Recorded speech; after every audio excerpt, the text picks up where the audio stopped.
It is the morning of June 23rd, 1757. On the plains of Plassey, two completely mismatched forces are staring each other down.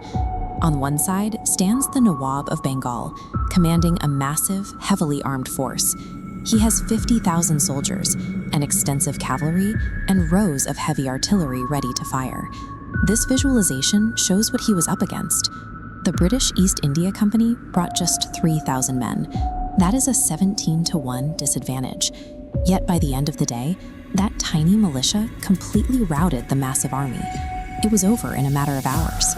This lopsided victory at Plassey provided the East India Company with its first major political foothold in the Indian subcontinent. This map illustrates the geopolitical reality of the mid-18th century. The once mighty Mughal Empire was fading, and the subcontinent fragmented into independent territories, leaving behind a massive power vacuum. The ultimate prize in this shifting landscape was Bengal. Highly fertile and extremely wealthy, it served as the bustling center of international trade. Operating within Bengal was the East India Company, claiming to be a simple merchant enterprise. They were quietly building unauthorized military forts and expanding their own private army. The local ruler, a 23-year-old Nawab named Siraj-ud-Daulah, decided to put an end to it. In 1756, he seized the company's stronghold at Fort William to shut down their illegal militarization. Siraj-ud-Daulah was attempting a sovereign regulatory crackdown on a rogue corporation that had bypassed his authority. Panicking over the loss of Fort William, the East India Company dispatched their military strategist, Robert Clive, from Madras to handle the young Nawab. Clive assessed the situation and realized his 3,000 men stood no chance in a conventional war against 50,000. To win, he had to shift the battlefield from military tactics to psychological manipulation. He found an opening in the internal politics of Bengal's own court.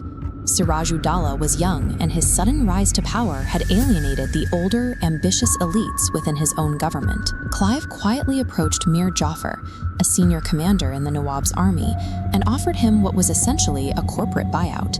The terms of the deal were simple. If Mir Jafar ordered his troops to stand down during the fight, the company would install him as the new puppet Nawab of Bengal. Clive weaponized the Nawab's own administration against him. He proved that finding an insider threat is far cheaper and far deadlier than fielding an army. Returning to the morning of June 23, 1757, the battle officially begins. Initially, the Nawab's overwhelming numbers and heavy artillery give him a clear, dominating advantage. Then comes the turning point. A sudden, torrential rainstorm hits the battlefield. The Nawab's forces failed to cover their gunpowder. The rain soaked right through, rendering their massive artillery advantage entirely useless. The company's forces, however, used tarpaulins to keep their powder dry. When the rain finally cleared, only the British cannons were able to return fire. As confusion spread through the Nawab's ranks, a massive contingent of his army, led by Mir Jafar, stood completely still. They refused to fight.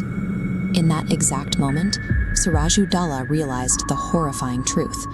He hadn't been outgunned by a foreign enemy. He had been sold out by his own commanders.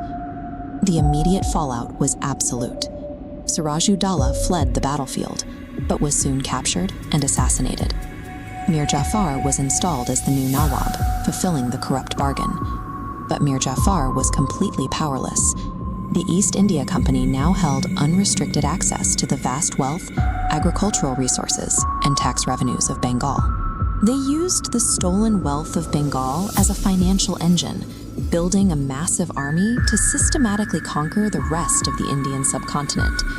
Plassey was the exact fulcrum point where the company mutated from a foreign trading venture into a colonial government. The outcome at Plassey relied more on high-level bribery and political subversion than on traditional military strategy. Swords, cannons, and armies are highly visible threats, but ruthless diplomacy and internal betrayal are the forces that actually overthrow nations. The fall of Bengal connects directly to the internal disunity among its elite. Their own self-interest blinded them to the existential threat of the East India Company. A nation's greatest defense is not the size of its military, but its internal unity. When a society's leaders fracture and prioritize personal ambition over the collective, they open the door for external forces to purchase their collapse.